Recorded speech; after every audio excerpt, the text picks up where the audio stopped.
Hello students, स्वागत है आपका ट्राइटम एकेडमी में। मैं प्रदीप सर केमिस्ट्री सेक्शन में आप लोगों के साथ एक बार फिर से हूं। बेटा, कोई स्टूडेंट जो इस पीछे 2 क्लासेज या 3 क्लासेज को यदि मिस कर रहा है और जो आज हमारी क्लास के साथ ये समझना चाहता, बहुत इजीली उस चीज में फ्लो बनाना चाहता है, तो प्लीज ऊपर आई बटन पे क्लिक करके आप मेरे इलेक्ट्रोकेमिस्ट्री से रिलेटेड पीछे वाले वीडियोस देख सकते हैं। बेटा अभी नेक्स्ट अपन कर रहे हैं यहाँ पे जो कल आपको हमने नेक्स्ट इक्वेशन का जो डेरिवेशन बताया था, उसमें जो फॉर्मूले हमने फाइनली उसकी जो फॉर्मूला जो हमने बनाया था नेक्स्ट इक्वेशन का डेरिवेशन के साथ, उसमें 101% या 100% आप मान के चलेंगे आपके बोर्ड एग्जाम में नेक्स्ट इक्वेशन से रिलेटेड हमें न्यूमेरिकल कंफर्म मिलता है। तो नेक्स्ट इक्वेशन से रिलेटेड न्यूमेरिकल को हमें कैसे सॉर्ट आउट करना है, नेक्स्ट इक्वेशन पे हमें न्यूमेरिकल में क्या क्या फाइंड करना होता है। तो नेक्स्ट इक्वेशन पे जो क्वेश्चन मिलता है अपने को, उसमें जनरली क्वेश्चन हमें मिलता है फाइंड द सेल पोटेंशियल। यहां हमें सेल पोटेंशियल कैलकुलेट करना होता है, गिव्स एनर्जी कैलकुलेट करनी होती है। गिव्स एनर्जी की भी दोनों फॉर्म होती हैं, गिव्स एनर्जी और स्टैंडर्ड गिव्स एनर्जी हमें फाइंड आउट करनी है। और एक तीसरा क्वेश्चन है इसमें, गिव्स एनर्जी और सेल पोटेंशियल के साथ हमें इसमें कैलकुलेट करना होता है इक्विलिब्रियम कांस्टेंट। इक्विलिब्रियम कांस्टेंट कैसी हमें इसमें क्या करना होता है, फाइंड करना होता है बेटा। तो ये क्वेश्चन किस टाइप से हमें मिलता है, उसको कैसे हमें सॉर्ट आउट करना होता है, तो इसके लिए सिंपली ये जो ई सेल है, हो सकता है बेटा इसके लिए हमें वर्ड लिखा हो EMF the cell, find the EMF of the cell. Cell का ईएमएफ हमें फाइंड करना हो। तो इनिशियली मैं एक क्वेश्चन लेके चल रहा हूं आप लोगों के साथ। एक क्वेश्चन हमें दे रखा है, उस क्वेश्चन में हमें क्या होगा, जो क्वेश्चन का जो गिवन फॉर्मेट होगा वो फॉर्मेट होगा या तो सेल डायग्राम की फॉर्म में होगा या फिर एक रेडॉक्स रिएक्शंस की फॉर्म में होगा। इनिशियली मैं लेके चल रहा हूं कि वो हमें एक सेल डायग्राम दे रखा है, Mg/Mg2 प्लस कंसंट्रेशन 0.001 m हो गया। ये क्या हो गया अपने पास, एनोड हो गया। जिस बंदे ने सेल डायग्राम पढ़ा था फर्स्ट डे इलेक्ट्रोकेमिकल सेल को कैसे सेटअप करते हैं, तो ये एनोड है, ये आयंस की कंसंट्रेशन, और ये वर्टिकल लाइन किसको शो कर रही है, ये शो कर रही है यहाँ पे सोल्ट ब्रिज को शो कर रही है। सेकेंड इधर यहाँ पे Cu2 plus 0.0001 m and copper, ये सॉलिड फॉर्म में बेटा जो मेटल्स हैं, तो इनकी कंसंट्रेशन सॉलिड का मीन इनकी कंसंट्रेशन क्या रहेगी, कांस्टेंट रहेगी। और इसमें हमें क्या फाइंड करना है, सपोज ईएमएफ फाइंड करना है, गिव्स एनर्जी फाइंड करनी है, तो वो कैसे फाइंड करेंगे। तो इसका इनिशियली इस क्वेश्चन के साथ एक कंडीशन और होती है, हमें गिवन होता है, गिवन कुछ वैल्यूज और दे रखी होती हैं, वो गिवन होती हैं ई नोट की फॉर्म में। ई नोट आपको 3 तरीके से प्रोवाइड कराएगा। जैसे सिंपली हमें ई नोट सेल दे दिया यहाँ पे, ई नोट सेल इसका ऑलरेडी गिवन हमें, और वो दे रखा हमें कितना 2.71 वोल्ट दे रखा है। ये तरीका हो गया ई नोट प्रोवाइड करने का। सेकेंड मेथड क्या है, ई नोट हो सकता है कि हमें ऐसे ना दे रखा हो, वो सिंबॉलिक फॉर्म में दे रखा हो, और वो सिंबॉलिक फॉर्म क्या है, Mg/Mg2 plus is equal to magnesium और मैग्नीशियम आयन का जो सिंगल इलेक्ट्रोड पोटेंशियल है वो 2.37 वोल्ट है, and Cu and Cu2 plus is equal to minus 0.34 volt है। ये क्वेश्चन इस तरह से हमें प्रोवाइड करवाया जाएगा बेटा, या तो डायरेक्ट ई नोट दे रखा है या फिर वो इस फॉर्मेट में दे रखा है। एक तरीका और होता है इसमें फाइंड देने का, और वो थर्ड मेथड क्या होता है ई नोट देने का, वो थर्ड है हमारे पास Mg2 plus then Mg is equal to minus 2.37 volt, और Cu2 plus oblique Cu is equal to 0.34 volt. इस टाइप से हमें क्या देते हैं, ये गिवन, ये कंडीशन देखिए आप, इसको समझना आपको। ये ऊपर तो क्वेश्चन हो गया, और ये कंडीशन हमें साथ में प्रोवाइड करवाता है। इन गिवन क्वेश्चन से हम क्या करेंगे, सपोज हमें ई नोट सेल पहले से फाइंड कर रखा है, तो कोई दिक्कत नहीं, ई नोट हमारे पास ऑलरेडी है, ठीक है, कोई दिक्कत नहीं है, ई नोट अपने पास है। लेकिन सपोज हमें वो इस तरीके से दे रखा है, तो इस तरीके से दे रखा, तो इनिशियली हमें क्या करना पड़ेगा, इसमें ई नोट फाइंड करना पड़ेगा पहले। अब ई नोट हम फाइंड कैसे करेंगे, वो भी आप प्रोसीजर आगे देखिए। ये कंडीशन होगी गिवन में, यदि आपको डायरेक्ट क्या नहीं दे रखा है, ई नोट नहीं दे रखा है, तो इनिशियली हमारे इस क्वेश्चन में जो सॉल्यूशन होगा बेटा, इसको सॉर्ट आउट कैसे करना अपने को। इनिशियली जो सेल डायग्राम हमें दिया है, उस सेल डायग्राम को हम कन्वर्ट करेंगे जिसमें हाफ रिएक्शंस में एनोड है, एनोड पे आपको ध्यान है ऑक्सीडेशन होना है, तो एनोड यानी जो नेगेटिव टर्मिनल है उसकी हाफ रिएक्शन क्या हो रही है, Mg के ऑक्सीडेशन से मैग्नीशियम आयन और 2 इलेक्ट्रॉन रिलीज हो रहे हैं, ये इक्वेशन 1 होगी। और ये क्या हो रहा है, यहाँ पे ऑक्सीडेशन हो रहा है बेटा, ये मैग्नीशियम का ऑक्सीडेशन हुआ है यहाँ पे, ठीक है। देन कैथोड पे एक भी रिएक्शन हो रही है, कैथोड यानी जो पॉजिटिव टर्मिनल उस पे क्या हुआ, तो कैथोड ये रिडक्शन को जो शो कर रहा है वो कैथोड है। यहाँ पे क्या हो रहा है, जो कॉपर आयंस हैं वो इलेक्ट्रॉन गेन करके रिड्यूस हो रहे हैं कॉपर में। ये equation half reaction second equation हो गई। ये किसको शो कर रहा है बेटा, यहाँ पे ये रिडक्शन को शो कर रहा है। ये रिएक्शन करने के पीछे एक लॉजिक क्या हमारा, इसके पीछे लॉजिक है हमारा, एक तो इसमें अपन एन फाइंड करेंगे, n number of electron exchange during redox reaction या ट्रांसफर ड्यूरिंग रेडॉक्स रिएक्शन। और एक दूसरा हमारा एक लॉजिक होता है इस रिएक्शन को पीछे कि हमें ये पता चल जाएगी कौन सा आयन इसमें प्रोडक्ट की फॉर्म में और कौन सा आयन इसमें रिएक्टेंट की फॉर्म में। प्रोडक्ट और रिएक्टेंट के लिए हमें ओवरऑल सेल रिएक्शन चाहिएगी। तो यहाँ इलेक्ट्रॉन टू इलेक्ट्रॉन कैंसिल होकर ये क्या बना हमारे पास, Mg then Cu2 plus is equal to Mg2 plus and Cu। ये अपने पास n की वैल्यू इसमें आ गई 2, दोनों में नंबर ऑफ इलेक्ट्रॉन इक्वल है। ये अपने पास क्या बन गई बेटा, यहाँ पे नेट सेल रिएक्शन बन चुकी है। यहाँ पे ये नेट सेल रिएक्शन हो गई यहाँ पे, या आप इसको ये भी कह सकते हैं ये ओवरऑल सेल रिएक्शन है। कोई दिक्कत है यहाँ पे, यहाँ तक का पॉइंट आपको क्लियर है। अब ये करने के बाद हमारे पास नेक्स्ट जो पॉइंट होता है हम कैलकुलेट करेंगे यहाँ पे ई नोट सेल। सपोज अभी मैंने बताया था कि ई नोट सेल यदि अपने को ऑलरेडी दे रखा है 2.71, सपोज ये नहीं दे रखा है। जब ये नहीं दे रखा है तो हम क्या करेंगे, जो गिवन वैल्यूज है उसके अकॉर्डिंग इसको सॉर्ट आउट करेंगे।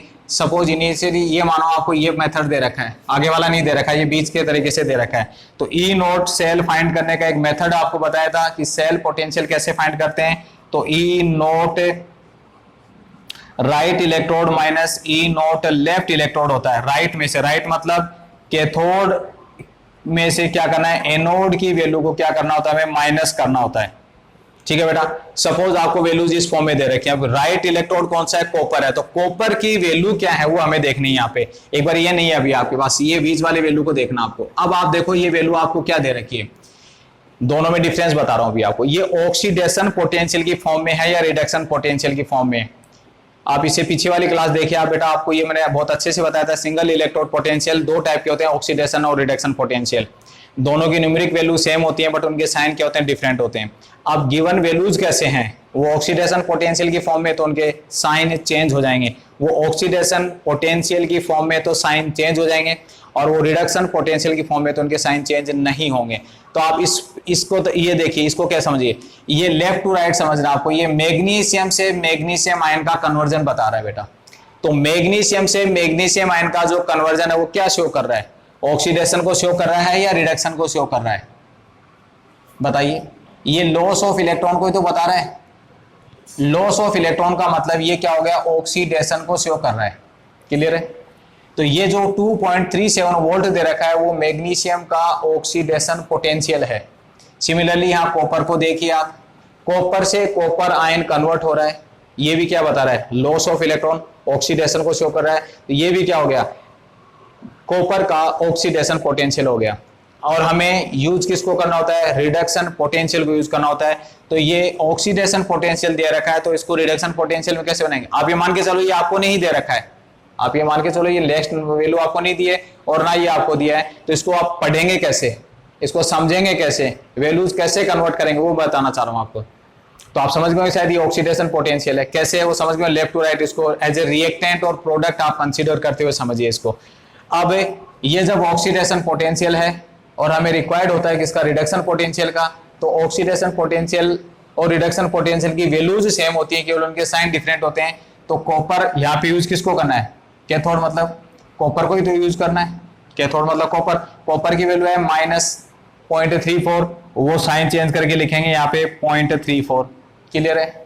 माइनस ई इलेक्ट्रोड, एनोड कौन सा है, तो एनोड आपने देख लिया मैग्नीशियम। मैग्नीशियम की वैल्यू थी एक्चुअल में ऑक्सीडेशन पोटेंशियल पॉजिटिव 2.37 है, लेकिन हमें रिडक्शन चाहिए तो उसका साइन चेंज कर देंगे, -2.37 वोल्ट हो गया। क्लियर है। इन दोनों को सम करेंगे तो हमारे पास वापस वो आ जाएगा 2.7 वोल्ट, ये माइनस माइनस प्लस हो गया। तो गिवन वैल्यू भी क्या थी, 2.7 वोल्ट। और यदि आपने ये ऑक्सीडेशन पोटेंशियल से निकाला तो भी कितना आया, 2.7 वोल्ट आया। सपोज आपको ये मेथड भी नहीं दिया है, ना तो डायरेक्ट दे रखा ना ये दे रखा, हमें इस तरीके से क्या दे रखा है, ऑक्सीडेशन पोटेंशियल प्रोवाइड करवा रखा है। इसमें आप देखिए यहां से इसको पढ़ेंगे, ये किसको शो कर रहा है, ये शो कर रहा है गेन ऑफ इलेक्ट्रॉन को मैग्नीशियम आयन से मैग्नीशियम का कन्वर्जन किसको शो कर रहा है, मैग्नीशियम आयन से मैग्नीशियम आयन से मैग्नीशियम का कन्वर्जन किसको शो करा है बेटा, या ये शो कर रहा है गेन ऑफ इलेक्ट्रॉन को, और कॉपर आयन से कॉपर भी किसको शो कर रहा है, रिडक्शन को शो कर रहा है, गेन ऑफ इलेक्ट्रॉन को शो कर रहा है। तो ये डायरेक्ट क्या हो गए, ये रिडक्शन पोटेंशियल हो गए, और जो रिडक्शन पोटेंशियल होते हैं उनके साइन चेंज नहीं होते हैं, क्योंकि हमें रिक्वायर्ड ही किसकी थी, रिडक्शन पोटेंशियल की थी, वो एज इट हमारे पास है इसमें। तो बेटा ये डायरेक्ट था तो भी 2.71, आपको ऑक्सीडेशन पोटेंशियल दिया तो भी 2.71, और यदि हमें रिडक्शन पोटेंशियल दिया तो भी कितना आया, 2.7 वोल्ट आ गया। क्लियर है यहां तक। सपोज इसमें हमें क्या पूछा होता उस बंदे ने, उस बंदे ने हमें पूछा होता है यहाँ पे स्टैंडर्ड गिब्स एनर्जी पूछी होती है, यहाँ पे स्टैंडर्ड गिब्स एनर्जी पूछी होती है। स्टैंडर्ड गिब्स एनर्जी होते हैं बेटा डेल्टा जी नोट, और नेक्स्ट इक्वेशन के डेरिवेशन में डेल्टा जी नोट की वैल्यू क्या आ रही थी हमारे पास, -NFE नोट सेल। एन की वैल्यू अपन ऑलरेडी फाइंड कर चुके हैं, क्योंकि मैंने बताया था कि इस रिएक्शन को लिखने के पीछे हमारा मेन लॉजिक क्या था, हम एन ही चाहिए था अपने को, एन इसमें अपने पास आ गया कितना 2, देन एफ की वैल्यू कितनी आ गई इसमें, ये कांस्टेंट होता है 9650 कूलम मोल इनवर्स, और ई नोट हम कैलकुलेट कर चुके, या तो कैलकुलेट कर चुके, ये हमें दिया हुआ है, तो यहाँ पे वैल्यू कितनी आ जाएगी 2.71। इन तीनों वैल्यूज को जब अपन मल्टीप्लाई करते हैं तो हमारे पास ये आता है माइनस का 52330, 52330 ये वैल्यू आ गई अपने पास। ये वैल्यू किस में आई है, मैंने इसकी यूनिट क्या बोले, कूलम मोल इनवर्स बोला, ये वोल्ट होता है, तो ये क्या आया कूलम वोल्ट मोल इनवर्स। सी और मोल इनवर्स तो क्या था फेराडे की होगी, वी किसका हो गया 2.71 के साथ आ गया। हमें पता है कि जो कूलम और वोल्ट होता है वो एक्चुअल में क्या होता है, वो जूल होता है, तो 52303 जूल मोल इनवर्स आ गया। जनरली क्या होता है कि वैल्यूज है वो केजी में लिखी जाती हैं, किलो जूल में लिखी जाती हैं, तो इसको अपन 1000 से डिवाइड कर सकते हैं। इसको जब 1000 से डिवाइड करेंगे अपन तो अपने पास ये आ जाएगा -523.030 किलो जूल मोल इनवर्स। इसमें क्या हो गया, स्टैंडर्ड गिब्स एनर्जी हो जाएगी इसमें बेटा। ठीक है बेटा, तो ई नोट कैसे दे रखा है, कैसे चेंज करना वो समझ में आ गया आपको, और इस ई नोट से हमने स्टैंडर्ड गिब्स एनर्जी कैसे निकाली वो समझ में आ गया आपको बेटा। नेक्स्ट पॉइंट क्या है मेरे पास, हमें पूछा जाए इसमें E cell EMF of cell पूछा जाए। ये तो अभी ने क्या निकाला, standard cell potential, E naught standard cell potential. हमें ईएफ कैलकुलेट करना है, तो ईएफ के लिए क्या होगा बेटा, हम नेक्स्ट इक्वेशन लिखेंगे यहाँ पे E cell is equal to E naught cell minus 0.0591 upon n log. यहाँ क्या होता है एक्टिव मास ऑफ प्रोडक्ट, तो प्रोडक्ट की फॉर्म में अभी जो अभी ये रिएक्शन वाली लिखी थी इसमें आप देख रहे हो प्रोडक्ट की फॉर्म में कौन आ रहा है यहाँ पे Mg2+ और डिवाइडेड बाय Cu2+। एक चीज और ध्यान रखिएगा बेटा, यदि इन आयंस के साथ कोफिशिएंट कुछ होते हैं 2 या 3 या 4 वो यहाँ पावर्स में चले जाते हैं। अब E cell is equal to EM of cell हमें फाइंड करना है, तो ई नोट क्या था, ई नोट या तो हमें दे रखा था 2.71 या हमने कैलकुलेट किया ऑक्सीडेशन पोटेंशियल था तो उसको रिडक्शन में कन्वर्ट करके, और यदि रिडक्शन था तो उसको डायरेक्ट माइनस करके। तो ये अपने पास वैल्यू थी 2.71 माइनस 0.0591, एन की वैल्यू हमें पता है 2, और यहां क्या आ गया हमारे पास लोग मैग्नीशियम की कंसंट्रेशन कितनी है आप देख रहे हो 10⁻³ है, ये 10⁻³ और ये हो गया 10⁻⁴। ठीक है, यहां E cell is equal to कितना होगा फिर 2.71 माइनस 0.0295, ये सॉर्ट आउट होकर कितना हो जाएगा, सिंपली आपको पता है log 10, जनरली यहाँ पे log 10 log 100 या log 1000 होंगे या log 100 होते हैं, वो वैल्यू आप जानते हो। या फिर यदि कोई डिफरेंट वैल्यू आती है 10 100 या 1000 के अलावा, तो वो जनरली क्या होते हैं 2 या 3 के मल्टीपल्स होते हैं, और वो 2 या 3 के मल्टीपल्स होते हैं उनको वैसे log 2 की वैल्यू भी आपको ध्यान रखनी है और log 3 की वैल्यू भी आपको ध्यान रखनी है, और log 10 वगैरह आप जानते ही हैं, log 1000 आप जानते ही हैं। ये दो वैल्यूज इसलिए याद रखनी है क्योंकि जनरली log वैल्यूज हमें एग्जाम में प्रोवाइड नहीं करवाते जनरली। तो यहां जैसे 32 आ गया, 64 आ गया, 27 आ गया, तो वो जनरली वैल्यूज क्या होती हैं, वो 2 और 3 के मल्टीपल्स होते हैं, तो उनको 2 और 3 के रेस्पेक्ट में हम फाइंड करते हैं, तो ये वैल्यूज हमें पता होनी चाहिए। E cell is equal to 2.71 minus 0.0, इसको राउंड अप कर दीजिए 3, और log 10 की वैल्यू कितनी होगी 1 होगी, तो ये आ गया 2.71 इंटू में कितना हो गया 0.03, माइनस करेंगे तो 2.68 वोल्ट के आगे हमारे पास सेल पोटेंशियल आ जाता है। क्लियर है?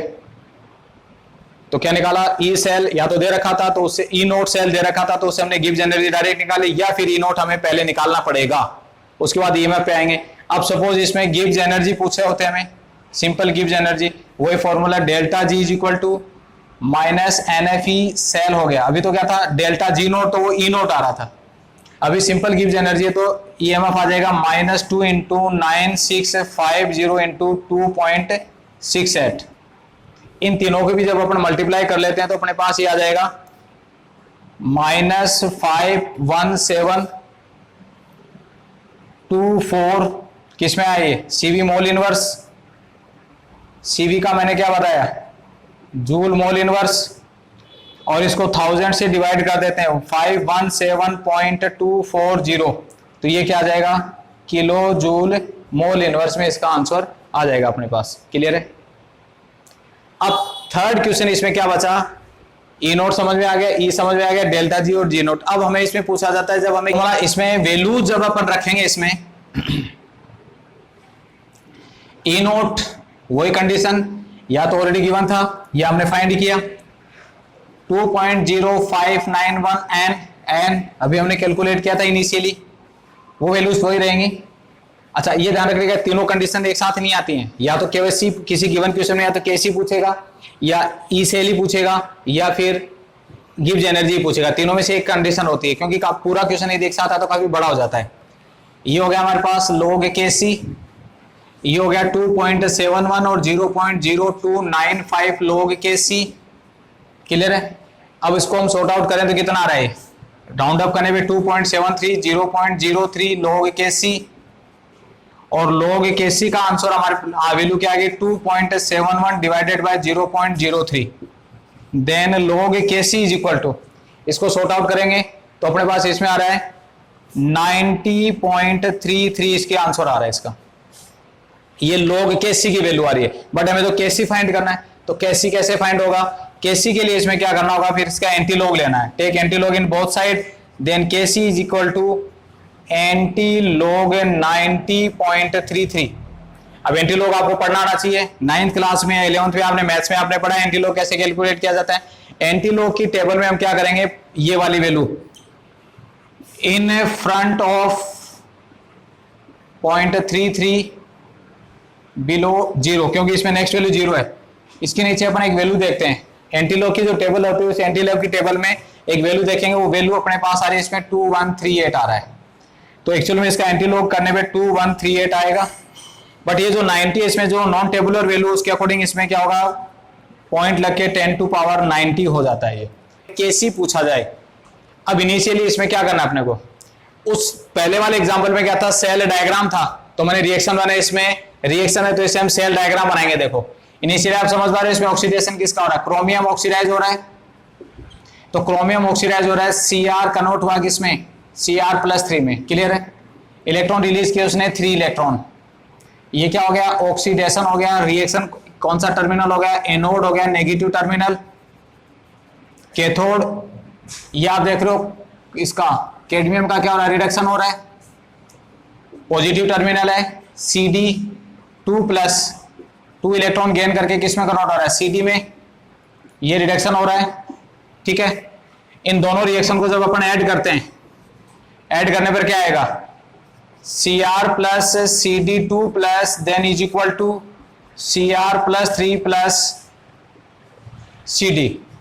बट इसमें एक प्रॉब्लम ऐड तो कर दिया हमने, लेकिन एक प्रॉब्लम देख रहे हो आप, लास्ट ईयर 11th में हमने पढ़ा था रेडॉक्स रिएक्शन में जो इलेक्ट्रॉन्स हैं वो बैलेंस रहने चाहिए, यहाँ पे 3 इलेक्ट्रॉन यहाँ पे 2 इलेक्ट्रॉन है, बैलेंस कैसे हो ये, तो आपको याद है बैलेंस करने के लिए इसको 2 से मल्टीप्लाई करना पड़ेगा, इसको 3 से मल्टीप्लाई करना पड़ेगा, तो जब इस होल रिएक्शन को आप 2 से मल्टीप्लाई हो तो इलेक्ट्रॉन तो 6 हो जाएंगे, यहाँ पे भी 6 हो जाएंगे, तो इलेक्ट्रॉन टू इलेक्ट्रॉन कैंसिल हो गए, बट अदर स्पीसीज में क्या आएगा, क्रोमियम 2 आएगा और यहाँ पे भी क्रोमियम 2 आ गया, बट कैडमियम के केस में यहाँ पे 3 आएगा और ये 3 आ गया, तो इस केस में n की वैल्यू कितनी हो गई 6 हो गई, और ये अपने पास क्या आ गया नेट सेल रिएक्शन आ गई बेटा, ठीक है। नेट सेल रिएक्शन आ गई तो इस सेल जो रिएक्शन रेडोस दे रही उससे सेल डायग्राम क्या बनेगा, एनोड के फॉर्म में किसको लिखना है, Cr/Cr+3, ओके। एनोड हो गया, सोल्ट ब्रिज हो गया, देन Cd2+/Cd। वैल्यूज कितनी कितनी है इसमें, क्रोमियम के केस में 2 है और कैडमियम के केस में 3 है। ये इसका क्या बन गया, सेल डायग्राम बन गया।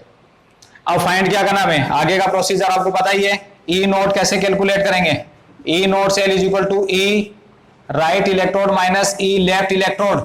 कितना राइट इलेक्ट्रोड, राइट कौन सा है पहले ये बताओ, राइट यानी जो कैथोड है कैडमियम, कैडमियम की वैल्यू कितनी है 0.40, लेकिन कैडमियम दिया हुआ कैसे वो देखो ना आप यार, ऑक्सीडेशन है कि रिडक्शन है, ये लॉस ऑफ इलेक्ट्रॉन ऑक्सीडेशन है, हमें लेना क्या रिडक्शन है, तो इसका साइन चेंज कर देंगे, क्या आएगा यहाँ पे -0.40, ठीक है। और लेफ्ट में कौन है, लेफ्ट मतलब एनोड, एनोड की फॉर्म में क्रोमियम, क्रोमियम की वैल्यू भी क्या है ऑक्सीडेशन की फॉर्म में, साइन चेंज करेंगे तो माइनस, देन -0.74, तो फाइनली ये माइनस माइनस प्लस होगा, इसका आंसर कितना होगा 0.34 वोल्ट। ये ई नोट सेल आ जाएगा। ई नोट सेल के बाद हम क्या करेंगे, इसमें डेल्टा जी नोट कैलकुलेट कर पाएंगे माइनस NF नोट सेल से, क्लियर है, जैसे भी पीछे किया मैंने। अब मैं चाहता हूं कि इसमें EMF कैलकुलेट करना चाहता हूं, ई सेल कैलकुलेट करना चाहता हूं, मैं नहीं कर पाऊंगा इसमें ई नोट कैलकुलेट। क्यों नहीं कर पाऊंगा, क्योंकि मुझे आयंस की कंसंट्रेशन प्रोवाइड नहीं करवाई है। यहां आयंस की कंसंट्रेशन है क्या आपके पास, नहीं है, तो इसमें EMF ई सेल नहीं फाइंड कर, ई नोट कर सकते हैं, डेल्टा जी नोट कर सकते हैं, ठीक है, हाँ है ना। हाँ, क्या इसमें केसी फाइंड हो जाएगा, हाँ केसी फाइंड हो जाएगा। क्यों, केसी के लिए क्या चाहिए, ई नोट चाहिए, ई नोट अपने पास आ गया और केसी है निकालना, अपने निकाल सकते हो, तो इसमें केसी निकाल सकते हैं, डेल्टा जी नोट निकाल सकते हैं, क्या नहीं निकाल सकते, EMF यानी ई सेल नहीं निकाल सकते और डेल्टा जी नहीं निकाल सकते। तो स्टूडेंट्स, ये जो मैंने अभी आपको 2 तरीके से क्वेश्चन करना बताया, उससे रिलेटेड आप यदि आप आज एनसीईआरटी को बैठकर एक्सरसाइज 3.4 और 5 सोल्ड एग्जांपल 1, 2, 3 और इन टेक्स्ट 5 और 6 करेंगे तो आपको हेडिंग अच्छे से कंप्लीट हो जाएगी। और ये मैं आप लोगों से एक बार फिर समझा रहा हूं, नेक्स्ट इक्वेशन के न्यूमेरिकल आप यदि कर लेते हो तो ये मान के चलिए इस चैप्टर में आपको सब कुछ आने लगा, क्योंकि बोर्ड एग्जाम के हिसाब से नेक्स्ट इक्वेशन से क्वेश्चन आते हैं। ठीक है स्टूडेंट्स।